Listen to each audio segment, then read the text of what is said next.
Ladies and gentlemen, pain is your friend. Pain is your ally. It tells you when you've been seriously wounded and reminds you to get the job done and get the hell home. And you know what the best thing about pain is? It tells you you're not dead yet. Sometimes you might feel low, and it's okay to feel low. You're human. You can be depressed, you can be upset, you can feel alone. You can feel like crying, and you can cry. But don't cry to give up. Don't cry to leave it all. If you wish, cry all night, but wake up the next morning more determined than ever. When you want success as bad as you want to breathe after holding your breath for a long time, that's when you get successful. That's when you achieve your dreams. That's when you achieve your goals. That's when you shake the mountains. Now tell me, do you want your success bad enough? Fine then, you gotta work for it. You gotta get out of your easy zone. You gotta give up your sleep.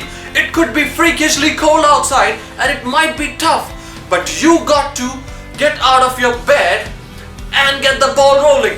And on your path to success, you will not just find hurdles, you will also find people who are rooting for you to fail, who will find bliss at your failures, who will whine around you, who will yap crap about you, who will tell you you can't do it.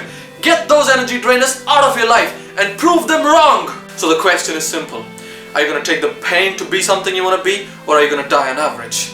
Are you going to realize your dreams in reality, or take them to your grave? You decide. Farewell.